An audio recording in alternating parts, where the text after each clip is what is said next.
네, 안녕하세요. 이번 시간에는 건축구조 2020년 제3회차 문제 풀어보도록 하겠습니다. 건축구조 같은 경우에는 유사한 패턴으로 나오는 문제가 굉장히 많고요. 동일한 문제도 꽤 나옵니다. 그리고 유념할 것은 계산을 해야 되는 문제에서는 결국은 공식을 알고 있어야 되는데 반드시 알고 있어야 될 공식이 무엇인가, 이 부분을 체크를 꼭 해 두셔야 됩니다. 계산을 다 풀지 않다 하더라도 공식 자체를 묻는 경우도 꽤 있으니까요. 자, 외워가면서 하나씩 보기로 할게요. 자, 우선 41번 문제. 등분포 하중을 받는 두 스팬 연속부인 B1R15 부재에서 A, B, C 지점의 보배근에 관한 설명으로 옳지 않은 것은 했어요. 자, 보의 배근을 보게 되면은 보의 단면을 보면요, 이렇게 보가 있을 때 상부에 있는 주근, 그 다음에 하부에 있는 주근, 이렇게 배치가 되겠죠. 하부에 있는 배근은 인장철근이 될 것이고, 상부는 압축철근이 될 거예요. 그리고 이렇게 늑근, 즉 스타럽이 설치가 되겠네요. 그래서 이런 형식으로 이렇게 상부, 하부 이런 식으로 가게 됩니다. 자, 끝단면이 이 부분이에요. 이 부분, 아랫부분에. 그래서 상부 쪽에는 상부근, 그 다음에 하부 쪽에는 하부근. 위치에 따라서 상부근이 주근이 될 수도 있고, 위치에 따라서 하부근이 주근이 될 수도 있습니다. 그리고 스트럽, 즉 늑근이 있어요. 늑근의 위치는 단부로 갈수록 촘촘하고, 그 다음에 중앙부로 올수록 덜 촘촘하다라는 거예요. 이 내용을 이제 이해를 하면은 이 문제는 좀 풀기가 쉬울 거예요. 자, 볼게요. 우선 그림을 보면은, 자, 기둥 있고, 기둥 있고요. 두 스판이고 연속된 보가 가네요. 그리고 A점, B점, C점을 볼 수가 있고, 부재 B1, B2를 볼 수가 있어요. 자, 그리고 다시 이쪽 요 그림을 단면으로 표시를 한 겁니다. 단면을 표시를 했을 때 이 부분에서 잘라서 이렇게 본 단면이고요. 자, 그때 기둥이 있어요. 기둥이 있고 중앙부에 기둥이 있습니다. 그리고 보가 이렇게 걸쳐져 있습니다. 보가 걸쳐져 있죠. 자, 그리고 단부로 가게 되면은 단부 상부 쪽으로 주근이 배치가 되고요. 자, 그 다음에 기둥 쪽으로 가면 기둥 상부에도 이렇게 주근이 배치가 됩니다. 상부근이. 그리고 역시 단부로 가면은 주근이 배치가 되고요. 자, 그 다음 하부 같은 경우는 중앙부에서 인장철근이 아래쪽으로 배치되면서 이 부분이 주근이 될 것이고, 하부근이 주근이 되고요. 이쪽도 마찬가지로 하부근이 주근이 됩니다. 그 다음에 스트럭 같은 경우에는 단부로 갈수록 촘촘, 그 다음에 중앙부로 갈수록 여유있게 배치, 그 다음 다시 단부로 갈수록 더 촘촘, 다시 단부로 해서는 촘촘하다가 중앙부로는 여유있게 배치가 되겠죠. 여기 더 촘촘, 이렇게 배열이 됩니다. 자, 이 내용에서 볼 때는 그림에서 A, B, C가 각각 A 단면, B 단면, C 단면이고, A 단면에서는 상부 주근과 그 다음에 B 단면에 비해서는 더 촘촘한 스트럭 간격을 볼 수가 있어요. B단면에서는 하부가 주근이 될 것이고, C단면 같은 경우는 기둥 상부 쪽으로 올라가는 위에 상부근이 주근이 되고, 다음 기둥 가까이는 더 촘촘한 스트럭 간격을 볼 수가 있어요. 자, 이 부분을 이해를 한다면은 이제 이 문제를 풀기는 어렵지 않더라라는 거예요. 1번 A단면에서는 스트럽 간격이 B단면에서의 스트럽 간격보다 촘촘하다 그랬어요. 자, A단면 있죠? B단면 있어요. 여기 비교해 볼까요? A단면에서는 스트럽이 촘촘하다가 B단면, 즉 경관 중앙부로 갈수록 좀 더 여유있게 배치가 된다. 자, 그래서 A단면 쪽이 촘촘하다 맞네요. 그 다음 B단면에서는 하부근이 주근이다. 하부근 볼까요? B단면에서는 경관 중앙부고 하부근이 주근이에요. 따라서 이것도 맞다. 그 다음에 C단면에서는 스트럽 간격이 B단면에서의 스트럽 간격보다 촘촘하다라고 했어요. 자, C단면은 요부예요. 단부에 가깝겠죠. 단부에 가까울 때 상부 쪽에는 상부근이 주근이 될 것이고, 상부에 배치되는.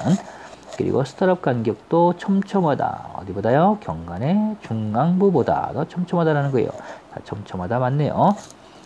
자, 그 다음에 네 번째 보면은 C단면에서는 하부근이 주근이다 그랬어요. 하부근, 어디 볼까요? C단면은 이 부분이에요. 자, 하부근이 아니라, B단면에서는 하부근이지만 C단면에서는 상부근이 주근이 됩니다. 따라서 하부근이 아니라 상부근, 이렇게 해야 맞겠죠. 자, 그래서 정답은 4번이 됩니다. 자, 차분하게 이해해야 될 부분이에요. 이것은 지금 그림으로 표현해서 나왔지만은 어느 경우에는 그림으로 표현되지 않은 상태에서 단부와 중앙부, 경관의 중간부죠. 중간부. 이렇게 나올 수도 있으니까 잘 이해를 해 두십니다. 자, 42번 문제 풀어보도록 하겠습니다. 인장력 P는 30kN. 자, 30kN이라고 했고, 근데 답을 보니까 밀리미터예요. 따라서 이것은 뉴턴으로 바꿔야 되겠다. 라고 할 때는 30 곱하기 10의 kg니까 3승이죠. 자, 3승. 뉴턴이 될 것이고요. 자, 이게 P예요. 그 다음에 원형 강봉의 단면적은 통상 A로 표시될 것이고요. 그 다음에 주어진 조건에서 단, 강제의 허용 인장 응력은 160MPa이라고 했어요.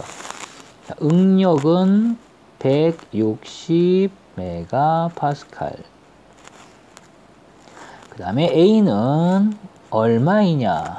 자, 우리가 여기서 풀어야 될 결국은 답은 A를 찾는 것이고요.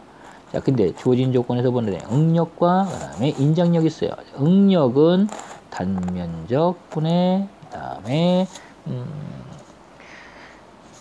인장력 이렇게 계산할 수가 있겠죠.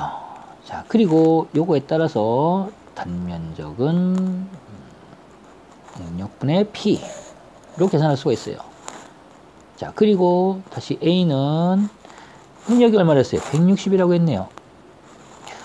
그 다음에 인장력 얼마나 했어요? 30 곱하기 요 위에 있어요. 10의 3승. 그래서 그대로 계산을 해낼 수가 있어요. 이렇게 하면은 지우고 두 개 남고 16분의 3천이 되겠죠. 3천. 이렇게 계산하면 약 187.5mm가 남습니다. 답은 얼마죠? 예, 답은 얼마죠? 요거 3번이 되겠네요. 자, 이렇게 찾을 수가 있습니다. 잘 정리해 둘 필요가 있습니다. 특히 응력에 대한 부분, 응력은 단면적분의 P다. 것. 이 부분은 반드시 알아두셔야 됩니다. 자, 다음 문제 보기로 하겠습니다. 43번. 등분포 하중을 받는 단순보에서 보의 중앙점의 탄성 처짐에 관한 설명으로 옳은 것을 고르시오라고 했어요. 옳은 것은. 자, 그러면은 등분포 하중에서 이 단순보에서의 처짐은 어떻게 계산하냐 했어요. 단순보에서의 처짐. 등분포 하중일 경우에는요. 384EI 분의 5W, 즉 하중이죠. 등분포 하중. 그 다음에 경관 L의 3승으로 찾아낼 수가 있습니다. 자, 어떤 경우에는 단면 2차 모멘트를 줄 경우도 있고, 탄성계선을 통상 줍니다. 그리고 이렇게 등분포 하중일 때에 하중인 얼마, 몇, 이렇게, 그 다음에 요 길이 얼마, 요걸 주는 경우도 있어요. 요런 제시를 하고, 그 다음에 처짐을 구하시오라고 하는 경우도 있다는 거죠. 근데 여기서는 그렇게 물은 게 아니라, 그런 계산을 물은 게 아니고, 이런 식을 우리가 알고 있으면은, 천천히 읽어가면서 처짐과 그다음 나머지에 대한 그런 어떤 관계치를 구할 수가 있어요. 찾아낼 수가 있겠죠. 자, 볼게요. 1번, 처짐은 스팬의 제곱에 반비례한다. 라고 했어요. 제곱에 반비례한다. 자, 근데 보니까 처짐은 스팬의 길이의 제곱의 반비례가 아니고, 자, 보세요. 길이의 세제곱에 비례하죠. 자, 그래서 요거는 x. 그 다음에 처짐은 단면 2차 모멘트에 비례한다라고 되어 있어요. 자, 그러면 단면 2차 모멘트 i에 비례하나요? 반비례하죠. 아래쪽에 있으니까요. 반비례한다. 자, 요게 잘못된 거네요. 요것도 잘못된 거고요. 자, 그리고 처짐은 단면의 형상과는 관계가 없고 재질에만 관계가 된다. 자, 여기서는 지금 보니까 형상, 예를 들어서 각으로 되어 있다 또는 원으로 되어 있다. 즉 이렇게 각을 가지고 있는 단면의 형태이냐 또는 원을 가지고 있는 원의 형태냐, 이 부분은 관계가 없지요. 그렇죠?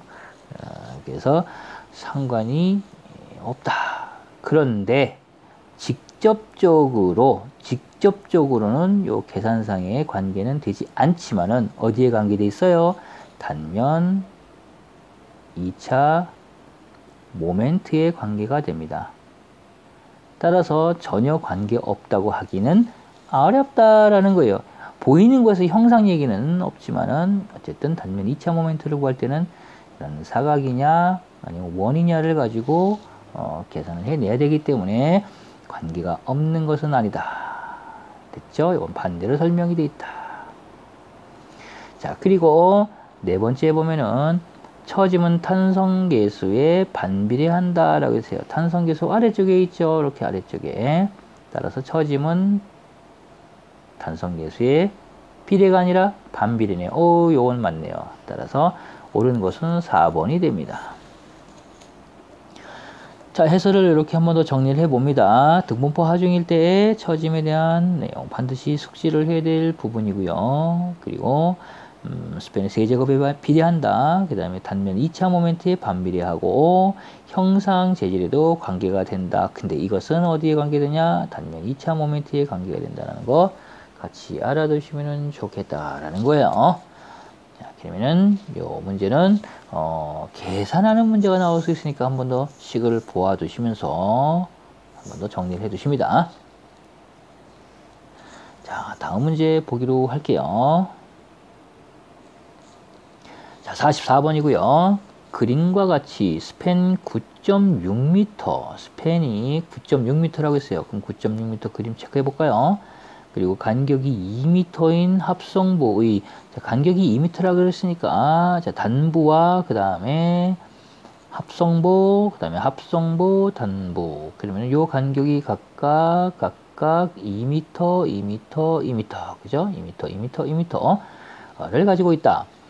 이때 슬래브 유효폭 B는 했어요. 슬래브의 유효폭을 찾는 거예요. 그리고 여기 그림에서 보면은 아래쪽에 요 부분, 요 합성보가 요 부분이에요. 부분이죠. 그리고 이 전체가 슬래브니까 그 슬래브의 단면 B, 이 구간을 표시한 거예요. 구간. 유효폭, 슬래브의 유효폭을 구한 겁니다. 그래서 구간. 자, 요것을 구하라라는 거예요. 자, 그러면 이 문제는 쉽지 않다라는 거죠. 만약에 이 문제가 정말 나왔다라고 할 때는 맞추기가 굉장히 어렵습니다. 이렇게 뭐 20문제 중에서 우리가 대략 계산을 외워서 할 수 있는 문제가 제가 볼 때는 한 5에서 7문제 정도는 그렇게 풀 수가 있는데 나머지 한 3개에서 4개, 많게는 5개까지는 거의 풀기가 어려운 문제, 잘 공부하지 않거나 또는 공부해도 어려운 문제로 낼 수가 있는데 바로 이 문제가 여기에 속한다라는 거죠. 응력에 대해서 구해라라든가 단면 2차 모멘트를 주고 기타 등등 처짐을 구해라라는 거는 이 부분에서 해결할 수가 있고요.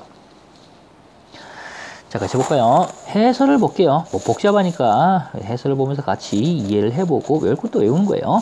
합성보의 연속 슬래브의 유효폭을 구할 때에는 콘크리트 슬래브의 유효폭은 보 중심을 기준으로 한다. 자, 그러면 보가 있으니까 이 보 중심을 기준으로 해서 요쪽 양쪽으로 갑니다. 양쪽으로. 그쵸? 한쪽으로 가는 게 아니에요. 요쪽도 가고 요쪽도 가죠? 또 요 구간도 있어요. 그래서 양쪽으로 갑니다. 보 중심으로 그래서 기준으로 하고 좌우 각 방향에 대한 유효폭의 합으로 구해지며 라는 거예요. 자, 요만큼 구했으면은 여기나 대칭이 된다면 곱하기 2를 해야 되겠죠. 그래서 합으로 구해지며 각 방향에 대한 유효폭은 다음 중에서 최소값으로 구해진다라는 거예요. 자, 그러면은 이제 보면은 첫 번째 조건, 보 스팬 지지점의 중심 간의 8분의 1, 8분의 1, 이 경우에 1, 2, 3의 조건에서 최소값으로 하면 됩니다. 그게 유효폭이에요. 크게 잡지 않고 작게 잡는다라는 거예요. 그리고 연속 배치 시에는 4분의 1을 적용한다는 거예요. 보스펜에. 그럼 보스펜은 지금 얼마죠? 전체가 9,600이에요. 9,600, 9.6m예요. 따라서 9.6m 곱하기 연속 배치죠. 자, 연속 여기와 여기와 여기와 연속으로 배치가 되어 있습니다. 연속 이렇게. 그래서 스팬의 전체 연속일 때는 4분의 1이고 4분의 1 적용을 하면 돼요. 이렇게 하니까 2.4m가 되겠죠. 자, 두 번째 조건이 있어요. 두 번째 조건은 보 중심선에서 인접보 중심선까지의 거리 2분의 1이라고 했어요. 자, 보 중심선에서 인접보의 중심선 보가 있죠? 보가 있어요. 보가 있고 보 중심선에서부터 인접보의 중심선 보가 있고 이 보의 이렇게 중심선 보 중심에서 중심선까지 인접보라 했으니까요. 이 보가 있으면은 가장 가까운 보라는 거예요. 그럼 중심선은 여기서부터 여기죠. 자, 그럼 요렇게 배치되는데 뭐 중심에서부터 요 거리를 뜻하고 여긴 2m잖아요. 그대로요. 그죠? 2m. 따라서 그대로 2m예요. 그죠? 그런데 이쪽 반쪽에서 그냥 반씩 나눈다라고 했는데 그냥 눈으로 보면 2m예요. 다음에 세 번째, 보 중심선이죠. 중심선에서 슬래브 가장자리까지의 거리라고 했어요. 자, 끝부분이에요. 요 끝에 보의 중심에서부터 단부까지가 얼마냐? 요거 2m잖아요. 그죠? 그러니까 이 사이에, 이 위에 있는 조건은 여기에, 그 다음에 맨 아래 3번 조건은 요 끝에 단부니까 2m. 똑같이 2m예요. 그대로. 자, 그러면은 세 개를 비교를 해볼게요. 1번 조건 2.4m, 2번, 3번 조건 각각 2m고 이 중에서 최소값으로 구해진다라고 했어요. 최소값. 따라서 답은 제일 작은 2m겠네요. 2.4보다 작으니까요. 유효폭은 2m가 된다라는 거예요. 최소값으로 하는 것도 기억을 해두시고 구해지는 절차 좀 복잡하지만은 뭐 개념적인 부분부터 정리를 해나가면은 문제가 위에 아마도 나중에 나올 때 이 스팬의 길이를 길게 잡고 그 다음에 길게 잡죠. 그 다음에 지금처럼 보와 보 사이에 인접보의 중심선 거리라든가 또는 단부의 거리 이 부분을 바꾸게 될 거예요. 예를 들어 3m와 2m로 바꾼다라든가 할 땐 답은 2m가 되는 거예요. 이렇게. 그러니까 접해보지 않은 문제지만은 한번 풀다 보면은 혹시 유사 문제라든가 아니면은 이 9.6과 2m 간격을 똑같이 줄 수가 있어요. 그림을. 그럴 땐 답은 그대로 그냥 2m가 되겠죠. 그래서 2m를 외우라는 게 아니고 보면서 스팬의 길이, 그 다음에 그 보의 간격 이 부분 두 개를 잘 보아두라는 거예요. 이제 요령이에요, 요령. 조금 이제 어려운 문제지만은 이제 풀어갈 수 있는 수준이 될 거다라는 거예요. 자, 44번이었고요. 자, 그 다음에 45번 문제를 보기로 할게요. 아변 H형강 H 300, 10에 15의 플랜지 폭두께비라고 했어요. 자, 플랜지의 폭두께, 플랜지의 폭두께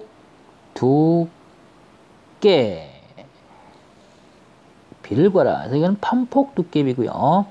이때 플랜지의 폭두께의 비인 판폭두께비는 2분의 1 곱하기 플랜지 두께가 있겠죠. 플랜지가 뭐예요? 이렇게 그러니까 플랜지 그려볼까요? 이렇게 그려보죠. 이렇게 플랜지 있고 그 다음에 이렇게 외부가 있어요. 외부. 그 다음 다시 플랜지가 이렇게 있겠죠. 이런 식으로 가겠죠. 이렇게 간다는 거죠. 그리고 이렇게 금이 거지게 되겠죠. 이때 요게 플랜지예요. 플랜지의 두께는 이 부분이고요. 자, 여기는 외부의 두께예요. 외부의 두께, 요거는 플랜지의 두께. PW. 그죠? 그래서 플랜지의 두께는 T라고 표시하니까 T의 플랜지의 두께와 그 다음에 두께는 외부의 B, 외부의 그런 플랜지 참 폭이죠, 폭. 플랜지의 두께, 플랜지의 폭 두께비니까요. 그래서 플랜지의 두께와 그 다음에 플랜지의 플랜지의 폭으로 구할 수가 있어요. 이렇게. 자, 그러면은 이제 그럼 여기서 조건에 H형광에서 300, 310, 15라는 조건을 줬고요. 이때 여기서 플랜지의 두께가 얼마냐라는 거예요. 두께. 자, 순서대로 보면 플랜지의 높이예요. 높이고, 그 다음에 두 번째 표시는 플랜지의 폭이에요. 폭. 이거는 폭. 플랜지의 폭. 풀폭. 그 다음에 세 번째는 외부의 두께예요. 외부의 두께요. 그 다음에 맨 마지막에 있는 숫자는 플랜지의 두께, 풀두. 그래서 형광의 H의 높이와 그 다음에 플랜지의 폭, 그 다음에 외부의 두께, 그 다음에 플랜지의 두께를 표시됩니다.